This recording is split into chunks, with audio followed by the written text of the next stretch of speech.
The Son of Tarzan by Edgar Rice Burroughs. Chapter 1.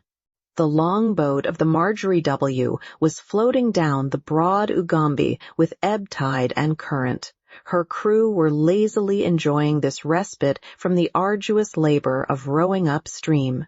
3 miles below them lay the Marjorie W. herself, quite ready to sail so soon as they should have clambered aboard and swung the long boat to its davits. Presently the attention of every man was drawn from his dreaming or his gossiping to the northern bank of the river. There, screaming at them in a cracked falsetto and with skinny arms outstretched, stood a strange apparition of a man. "What the hell?" ejaculated one of the crew. "A white man?" muttered the mate, and then, "Man the oars, boys, and we'll just pull over and see what he wants." When they came close to the shore, they saw an emaciated creature with scant white locks tangled and matted. The thin, bent body was naked but for a loin-cloth. Tears were rolling down the sunken, pock-marked cheeks. The man jabbered at them in a strange tongue. "Russian," hazarded the mate. "Savvy English?" he called to the man. He did, and in that tongue, brokenly and haltingly, as though it had been many years since he had used it, he begged them to take him with them away from this awful country. Once on board the Marjorie W., the stranger told his rescuers a pitiful tale of privation, hardships, and torture extending over a period of 10 years. How he happened to have come to Africa he did not tell them, leaving them to assume he had forgotten the incidents of his life prior to the frightful ordeals that had wrecked him mentally and physically. He did not even tell them his true name, and so they knew him only as Michael Sabrov, nor was there any resemblance between this sorry wreck and the virile, though unprincipled, Alexis Paulvitch of old. It had been 10 years since the Russian had escaped the fate of his friend, the arch-fiend Rokoff, and not once, but many times during those 10 years had Paulvitch cursed the fate that had given to Nicholas Rokoff death, and immunity from suffering, while it had meted to him the hideous terrors of an existence infinitely worse than the death that persistently refused to claim him. Paulvitch had taken to the jungle when he had seen the beasts of Tarzan and their savage lord swarm the deck of the Kincaid, and in his terror lest Tarzan pursue and capture him, he had stumbled on deep into the jungle, only to fall at last into the hands of one of the savage cannibal tribes that had felt the weight of Rokoff's evil temper and cruel brutality. Some strange whim of the chief of this tribe saved Paulvitch from death, only to plunge him into a life of misery and torture. For 10 years he had been the butt of the village, beaten and stoned by the women and children, cut and slashed and disfigured by the warriors, a victim of often recurring fevers of the most malignant variety. Yet he did not die. Smallpox laid its hideous clutches upon him, leaving him unspeakably branded with its repulsive marks. Between it and the attentions of the tribe, the countenance of Alexis Paulvitch was so altered that his own mother could not have recognized in the pitiful mask he called his face a single familiar feature. A few scraggly yellow-white locks had supplanted the thick, dark hair that had covered his head. His limbs were bent and twisted. He walked with a shuffling, unsteady gait, his body doubled forward. His teeth were gone, knocked out by his savage masters. Even his mentality was but a sorry mockery of what it once had been. They took him aboard the Marjorie W., and there they fed and nursed him. He gained a little in strength, but his appearance never altered for the better. A human derelict, battered and wrecked, they had found him. A human derelict, battered and wrecked, he would remain until death claimed him. Though still in his 30s, Alexis Paulvitch could easily have passed for 80. Inscrutable nature had demanded of the accomplice a greater penalty than his principal had paid. In the mind of Alexis Paulvitch there lingered no thoughts of revenge, only a dull hatred of the man whom he and Rokoff had tried to break and failed. There was hatred, too, of the memory of Rokoff, for Rokoff had led him into the horrors he had undergone. There was hatred of the police of a score of cities from which he had had to flee. There was hatred of law, hatred of order, hatred of everything. Every moment of the man's waking life was filled with morbid thought of hatred. He had become mentally, as he was physically in outward appearance, the personification of the blighting emotion of hate. He had little or nothing to do with the men who had rescued him. He was too weak to work and too morose for company, and so they quickly left him alone to his own devices. The Marjorie W. had been chartered by a syndicate of wealthy manufacturers equipped with a laboratory and a staff of scientists, and sent out to search for some natural product which the manufacturers who footed the bills had been importing from South America at an enormous cost. What the product was, none on board the Marjorie W. knew except the scientists, nor is it of any moment to us, other than that it led the ship to a certain island off the coast of Africa after Alexis Paulvitch had been taken aboard. The ship lay at anchor off the coast for several weeks.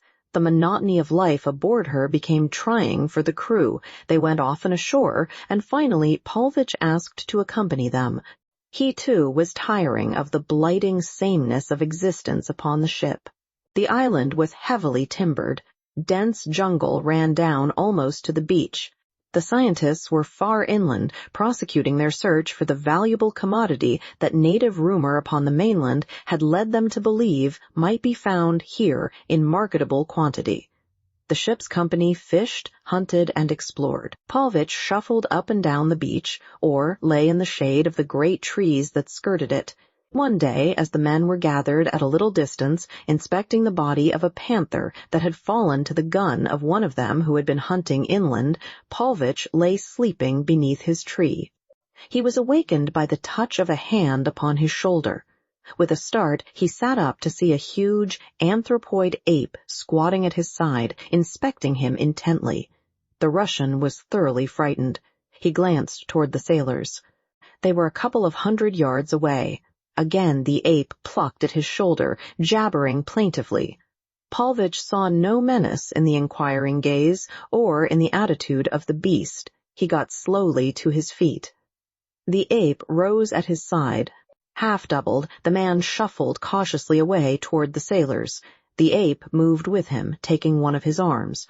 They had come almost to the little knot of men before they were seen, and by this time Paulvitch had become assured that the beast meant no harm. The animal evidently was accustomed to the association of human beings. It occurred to the Russian that the ape represented a certain considerable money value, and before they reached the sailors, he had decided he should be the one to profit by it. When the men looked up and saw the oddly paired couple shuffling toward them, they were filled with amazement and started on a run toward the two. The ape showed no sign of fear. Instead, he grasped each sailor by the shoulder and peered long and earnestly into his face. Having inspected them all, he returned to Paulvitch's side, disappointment written strongly upon his countenance and in his carriage. The men were delighted with him. They gathered about, asking Paulvitch many questions and examining his companion. The Russian told them that the ape was his. Nothing further would he offer, but kept harping continually upon the same theme. The ape is mine. The ape is mine. Tiring of Paulvitch, one of the men essayed a pleasantry. Circling about behind the ape, he prodded the anthropoid in the back with a pin. Like a flash, the beast wheeled upon its tormentor, and in the briefest instant of turning, the placid, friendly animal was metamorphosed to a frenzied demon of rage. The broad grin that had sat upon the sailor's face as he perpetrated his little joke froze to an expression of terror. He attempted to dodge the long arms that reached for him, but, failing, drew a long knife that hung at his belt. With a single wrench, the ape tore the weapon from the man's grasp and flung it to one side. Then his yellow fangs were buried in the sailor's shoulder. With sticks and knives, the man's companions fell upon the beast, while Paulvitch danced around the cursing, snarling pack, mumbling and screaming pleas and threats. He saw his visions of wealth rapidly dissipating before the weapons of the sailors. The ape, however, proved no easy victim to the superior numbers that seemed fated to overwhelm him. Rising from the sailor who had precipitated the battle, he shook his giant shoulders, freeing himself from two of the men that were clinging to his back, and with mighty blows of his open palms felled one after another of his attackers. Leaping hither and thither with the agility of a small monkey, the fight had been witnessed by the captain and mate who were just landing from the Marjorie W., and Paulvitch saw these two now running forward with drawn revolvers while the two sailors who had brought them ashore trailed at their heels. The ape stood looking about him at the havoc he had wrought, but whether he was awaiting a renewal of the attack or was deliberating which of his foes he should exterminate first, Paulvitch could not guess. What he could guess, however, was that the moment the two officers came within firing distance of the beast, they would put an end to him in short order, unless something were done, and done quickly, to prevent. The ape had made no move to attack the Russian, but even so, the man was none too sure of what might happen were he to interfere with the savage beast now thoroughly aroused to bestial rage, and with the smell of new spilled blood fresh in its nostrils. For an instant he hesitated, and then again there rose before him the dreams of affluence, which this great anthropoid would doubtless turn to realities once Paulvitch had landed him safely in some great metropolis like London. The captain was shouting to him now to stand aside that he might have a shot at the animal. But instead, Paulvitch shuffled to the ape's side, and though the man's hair quivered at its roots, he mastered his fear and laid hold of the ape's arm. "Come," he commanded, and tugged to pull the beast from among the sailors, many of whom were now sitting up in wide-eyed fright or crawling away from their conqueror upon hands and knees. Slowly the ape permitted itself to be led to one side, nor did it show the slightest indication of a desire to harm the Russian. The captain came to a halt a few paces from the odd pair. "Get aside, Sabrov," he commanded. "I'll put that brute where he won't chew up any more able seamen." "It wasn't his fault, Captain," pleaded Paulvitch. "Please don't shoot him. The men started it. They attacked him first. You see, he's perfectly gentle. And he's mine. He's mine. He's mine. I won't let you kill him," he concluded, as his half-wrecked mentality pictured anew the pleasure that money would buy in London, money that he could not hope to possess without some such windfall as the ape represented. The captain lowered his weapon. "The men started it, did they?" he repeated. "How about that?" And he turned toward the sailors who had by this time picked themselves from the ground, none of them much the worse for his experience, except the fellow who had been the cause of it and who would doubtless nurse a sore shoulder for a week or so. "Simpson done it," said one of the men. He stuck a pin into the monk from behind, and the monk got him, which served him bloomin' well right, and he got the rest of us, too, for which I can't blame him, since we all jumped him to once. The captain looked at Simpson, who sheepishly admitted the truth of the allegation. Then he stepped over to the ape as though to discover for himself the sort of temper the beast possessed. But it was noticeable that he kept his revolver cocked and leveled as he did so. However, he spoke soothingly to the animal who squatted at the Russian's side, looking first at one and then another of the sailors. As the captain approached him, the ape half rose and waddled forward to meet him. Upon his countenance was the same strange, searching expression that had marked his scrutiny of each of the sailors he had first encountered. He came quite close to the officer and laid a paw upon one of the man's shoulders, studying his face intently for a long moment. Then came the expression of disappointment, accompanied by what was almost a human sigh, as he turned away to peer in the same curious fashion into the faces of the mate and the two sailors who had arrived with the officers. In each instance he sighed and passed on, returning at length to Paulvitch's side, where he squatted down once more, thereafter evincing little or no interest in any of the other men, and apparently forgetful of his recent battle with them. When the party returned aboard the Marjorie W., Paulvitch was accompanied by the ape, who seemed anxious to follow him. The captain interposed no obstacles to the arrangement, and so the great anthropoid was tacitly admitted to membership in the ship's company. Once aboard, he examined each new face minutely, evincing the same disappointment in each instance that had marked his scrutiny of the others.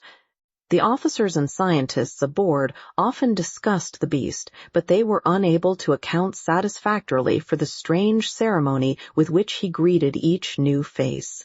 Had he been discovered upon the mainland, or any other place than the almost unknown island that had been his home, they would have concluded that he had formerly been a pet of man. But that theory was not tenable in the face of the isolation of his uninhabited island. He seemed continually to be searching for someone, and during the first days of the return voyage from the island, he was often discovered nosing about in various parts of the ship. But after he had seen and examined each face of the ship's company and explored every corner of the vessel, he lapsed into utter indifference of all about him. Even the Russian elicited only casual interest when he brought him food.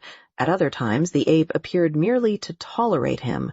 He never showed affection for him or for anyone else upon the Marjorie W., nor did he at any time evince any indication of the savage temper that had marked his resentment of the attack of the sailors upon him at the time that he had come among them. Most of his time was spent in the eye of the ship, scanning the horizon ahead, as though he were endowed with sufficient reason to know that the vessel was bound for some port where there would be other human beings to undergo his searching scrutiny. All in all, Ajax, as he had been dubbed, was considered the most remarkable and intelligent ape that anyone aboard the Marjorie W. ever had seen, nor was his intelligence the only remarkable attribute he owned. His stature and physique were, for an ape, awe-inspiring. That he was old was quite evident, but if his age had impaired his physical or mental powers in the slightest, it was not apparent. And so at length the Marjorie W. came to England, and there the officers and the scientists, filled with compassion for the pitiful wreck of a man they had rescued from the jungles, furnished Paulvitch with funds and bid him and his Ajax Godspeed. Upon the dock, and all through the journey to London, the Russian had his hands full with Ajax. Each new face of the thousands that came within the anthropoid's ken must be carefully scrutinized, much to the horror of many of his victims. But at last, failing, apparently, to discover whom he sought, the great ape relapsed into morbid indifference, only occasionally evincing interest in a passing face. In London, Paulvitch went directly with his prize to a certain famous animal trainer. This man was much impressed with Ajax, with the result that he agreed to train him for a lion's share of the profits of exhibiting him, and in the meantime to provide for the keep of both the ape and his owner. And so came Ajax to London, and there was forged another link in the chain of strange circumstances that were to affect the lives of many people. Chapter 2. Mr. Harold Moore was a bilious-countenanced, studious young man. He took himself very seriously, and life and his work, which latter was the tutoring of the young son of a British nobleman. He felt that his charge was not making the progress that his parents had a right to expect, and he was now conscientiously explaining this fact to the boy's mother. "It's not that he isn't bright," he was saying. "If that were true, I should have hopes of succeeding, for then I might bring to bear all my energies in overcoming his obtuseness. But the trouble is that he is exceptionally intelligent and learns so quickly that I can find no fault in the matter of the preparation of his lessons. What concerns me, however, is the fact that he evidently takes no interest whatever in the subjects we are studying. He merely accomplishes each lesson as a task to be rid of as quickly as possible, and I am sure that no lesson ever again enters his mind until the hours of study and recitation once more arrive. His sole interests seem to be feats of physical prowess and the reading of everything that he can get hold of relative to savage beasts and the lives and customs of uncivilized peoples. But particularly do stories of animals appeal to him. He will sit for hours together poring over the work of some African explorer, and upon 2 occasions I have found him setting up in bed at night reading Carl Hagenbeck's book on men and beasts. The boy's mother tapped her foot nervously upon the hearthrug. "You discourage this, of course?" she ventured. Mr. Moore shuffled embarrassedly. I essayed to take the book from him," he replied, a slight flush mounting his sallow cheek. "But, your son is quite muscular for one so young." "He wouldn't let you take it?" asked the mother. "He would not," confessed the tutor. "He was perfectly good-natured about it, but he insisted upon pretending that he was a gorilla and that I was a chimpanzee attempting to steal food from him. He leaped upon me with the most savage growls I ever heard, lifted me completely above his head, hurled me upon his bed, and after going through a pantomime indicative of choking me to death, he stood upon my prostrate form and gave voice to a most fearsome shriek, which he explained was the victory cry of a bull-ape. Then he carried me to the door, shoved me out into the hall, and locked me from his room." For several minutes neither spoke again. It was the boy's mother who finally broke the silence. "It is very necessary, Mr. Moore," she said, "that you do everything in your power to discourage this tendency in Jack, But she got no further. A loud whoop from the direction of the window brought them both to their feet. The room was upon the 2nd floor of the house, and opposite the window to which their attention had been attracted was a large tree, a branch of which spread to within a few feet of the sill. Upon this branch now they both discovered the subject of their recent conversation, a tall, well-built boy, balancing with ease upon the bending limb and uttering loud shouts of glee as he noted the terrified expressions upon the faces of his audience. The mother and tutor both rushed toward the window, but before they had crossed half the room, the boy had leaped nimbly to the sill and entered the apartment with them.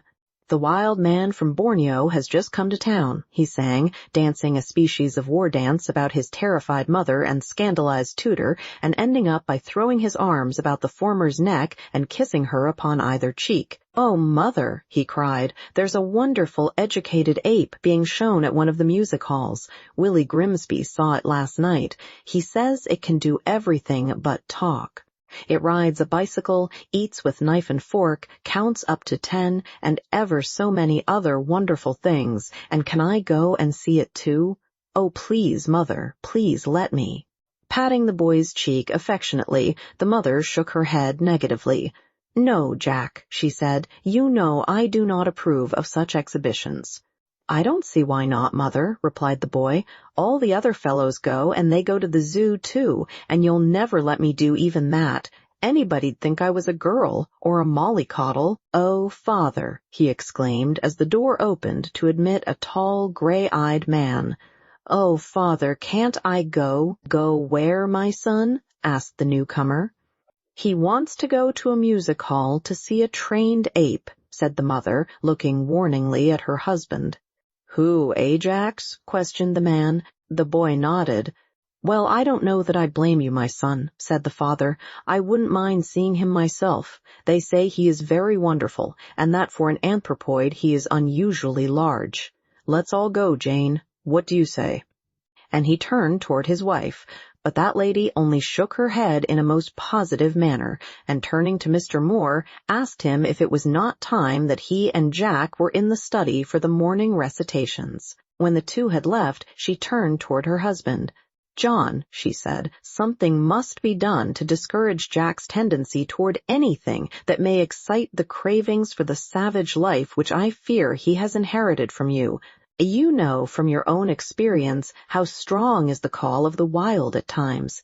You know that often it has necessitated a stern struggle on your part to resist the almost insane desire which occasionally overwhelms you to plunge once again into the jungle life that claimed you for so many years, and at the same time you know, better than any other, how frightful a fate it would be for Jack were the trail to the savage jungle made either alluring or easy to him.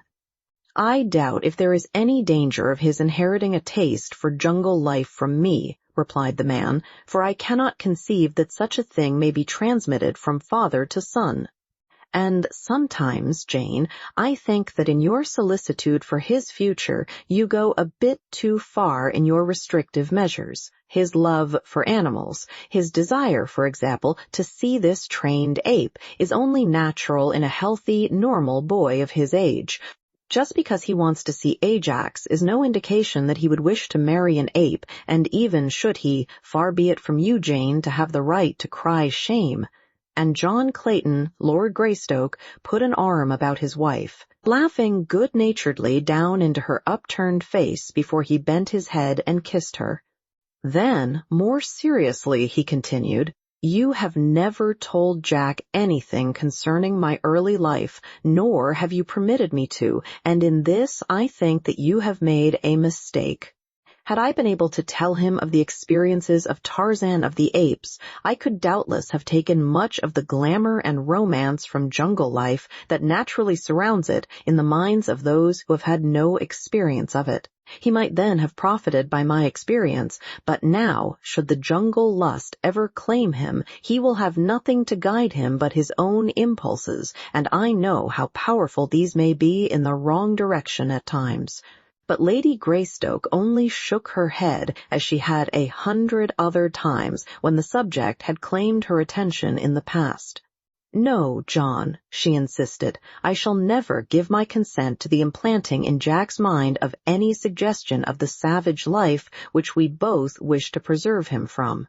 It was evening before the subject was again referred to, and then it was raised by Jack himself. He had been sitting, curled in a large chair, reading, when he suddenly looked up and addressed his father. "Why," he asked, coming directly to the point, "can't I go and see Ajax?" "Your mother does not approve," replied his father. "Do you?" "That is not the question," evaded Lord Greystoke. "It is enough that your mother objects." "I am going to see him," announced the boy after a few moments of thoughtful silence. "I am not different from Willie Grimsby or any other of the fellows who have been to see him. It did not harm them, and it will not harm me. I could go without telling you, but I would not do that, so I tell you now beforehand that I am going to see Ajax." There was nothing disrespectful or defiant in the boy's tone or manner. His was merely a dispassionate statement of facts. His father could scarce repress either a smile or a show of the admiration he felt for the manly course his son had pursued. "I admire your candor, Jack," he said. "Permit me to be candid as well. If you go to see Ajax without permission, I shall punish you. I have never inflicted corporal punishment upon you, but I warn you that should you disobey your mother's wishes in this instance, I shall." "Yes, sir," replied the boy, "and then I shall tell you, sir, when I have been to see Ajax." Mr. Moore's room was next to that of his youthful charge, and it was the tutor's custom to have a look into the boys each evening as the former was about to retire. This evening he was particularly careful not to neglect his duty, for he had just come from a conference with the boy's father and mother, in which it had been impressed upon him that he must exercise the greatest care to prevent Jack visiting the music hall where Ajax was being shown. So, when he opened the boy's door at about 9:30, he was greatly excited, though not entirely surprised to find the future Lord Greystoke fully dressed for the street and about to crawl from his open bedroom window. Mr. Moore made a rapid spring across the apartment, but the waste of energy was unnecessary, for when the boy heard him within the chamber and realized that he had been discovered, he turned back as though to relinquish his planned adventure. "Where were you going?" panted the excited Mr. Moore. "I am going to see Ajax," replied the boy quietly. "I am astonished," cried Mr. Moore. But a moment later he was infinitely more astonished, for the boy, approaching close to him, suddenly seized him about the waist, lifted him from his feet, and threw him face downward upon the bed, shoving his face deep into a soft pillow. "Be quiet," admonished the victor, "or I'll choke you." Mr. Moore struggled, but his efforts were in vain. Whatever else Tarzan of the Apes may or may not have handed down to his son, he had at least bequeathed him almost as marvelous a physique as he himself had possessed at the same age. The tutor was as putty in the boy's hands. Kneeling upon him, Jack tore strips from a sheet and bound the man's hands behind his back. Then he rolled him over and stuffed a gag of the same material between his teeth, securing it with a strip wound about the back of his victim's head. All the while he talked in a low, conversational tone. "I am Wajah, chief of the Waji," he explained, "and you are Mohammed Dubin, the Arab sheik who would murder my people and steal my ivory," and he dexterously trussed Mr. Moore's hobbled ankles up behind to meet his hobbled wrists. "Ah, ha! Villain, I have you in me power at last. I go, but I shall return." And the son of Tarzan skipped across the room, slipped through the open window, and slid to liberty by way of the down spout from an eaves trough. Mr. Moore wriggled and struggled about the bed. He was sure that he should suffocate unless aid came quickly. In his frenzy of terror, he managed to roll off the bed. The pain and shock of the fall jolted him back to something like sane consideration of his plight. Where before he had been unable to think intelligently because of the hysterical fear that had claimed him, he now lay quietly searching for some means of escape from his dilemma. It finally occurred to him that the room in which Lord and Lady Greystoke had been sitting when he left them was directly beneath that in which he lay upon the floor. He knew that some time had elapsed since he had come upstairs, and that they might be gone by this time, for it seemed to him that he had struggled about the bed in his efforts to free himself for an eternity. But the best that he could do was to attempt to attract attention from below, and so, after many failures, he managed to work himself into a position in which he could tap the toe of his boot against the floor. This he proceeded to do at short intervals until, after what seemed a very long time, he was rewarded by hearing footsteps ascending the stairs, and presently a knock upon the door. Mr. Moore tapped vigorously with his toe. He could not reply in any other way. The knock was repeated after a moment's silence. Again Mr. Moore tapped. Would they never open the door? Laboriously he rolled in the direction of succor. If he could get his back against the door, he could then tap upon its base, when surely he must be heard. The knocking was repeated a little louder, and finally a voice called, "Mr. Jack." It was one of the housemen. Mr. Moore recognized the fellow's voice. He came near to bursting a blood vessel in an endeavor to scream, "Come in," through the stifling gag.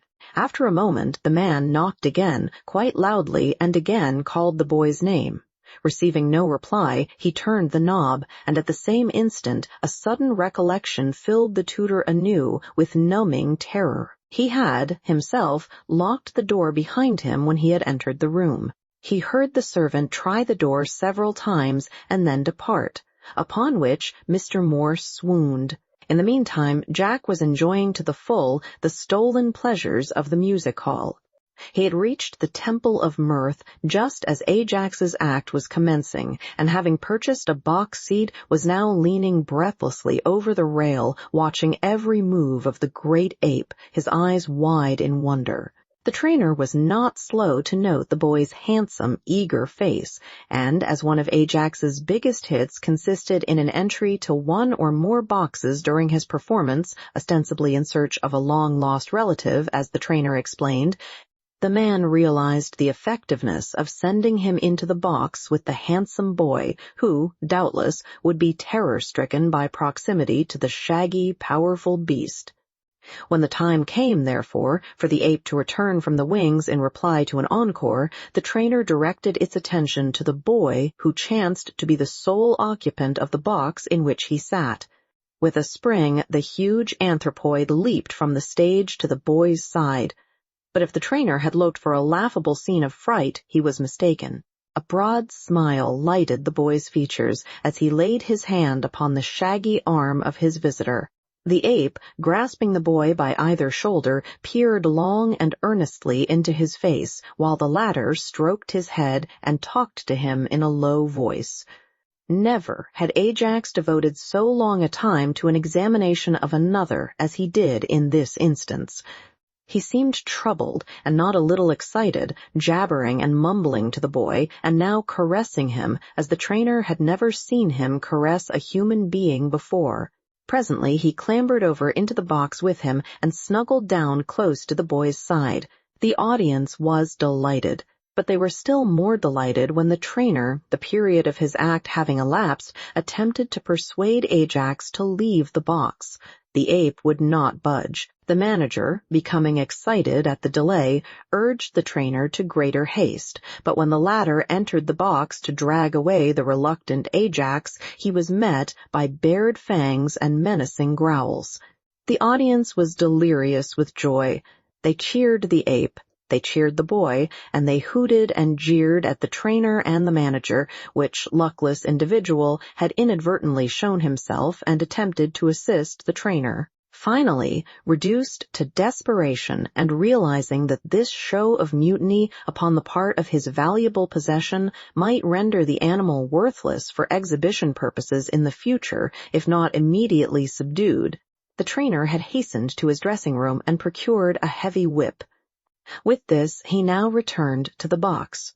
But when he had threatened Ajax with it but once, he found himself facing two infuriated enemies instead of one, for the boy had leaped to his feet, and seizing a chair, was standing ready at the ape's side to defend his new-found friend. There was no longer a smile upon his handsome face. In his gray eyes was an expression which gave the trainer pause, and beside him stood the giant anthropoid growling and ready.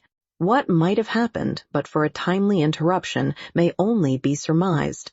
But that the trainer would have received a severe mauling, if nothing more, was clearly indicated by the attitudes of the two who faced him.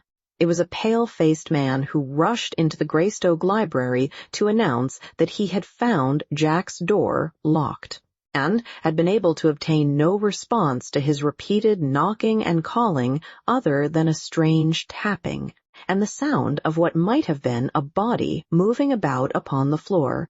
4 steps at a time, John Clayton took the stairs that led to the floor above. His wife and the servant hurried after him. Once he called his son's name in a loud voice, but, receiving no reply, he launched his great weight, backed by all the undiminished power of his giant muscles, against the heavy door. With a snapping of iron butts and a splintering of wood, the obstacle burst inward. At its foot lay the body of the unconscious Mr. Moore, across whom it fell with a resounding thud. Through the opening leaped Tarzan, and a moment later the room was flooded with light from a dozen electric bulbs. It was several minutes before the tutor was discovered, so completely had the door covered him. But finally he was dragged forth, his gag and bonds cut away, and a liberal application of cold water had hastened returning consciousness. "Where is Jack?" was John Clayton's first question, and then, "Who did this?" as the memory of Rokoff and the fear of a second abduction seized him. Slowly Mr. Moore staggered to his feet. His gaze wandered about the room. Gradually he collected his scattered wits. The details of his recent harrowing experience returned to him. "I tender my resignation, sir, to take effect at once," were his first words. "You do not need a tutor for your son. What he needs is a wild animal trainer." "But where is he?" cried Lady Greystoke. "He has gone to see Ajax." It was with difficulty that Tarzan restrained a smile, and after satisfying himself that the tutor was more scared than injured, he ordered his closed car around and departed in the direction of a certain well-known music hall.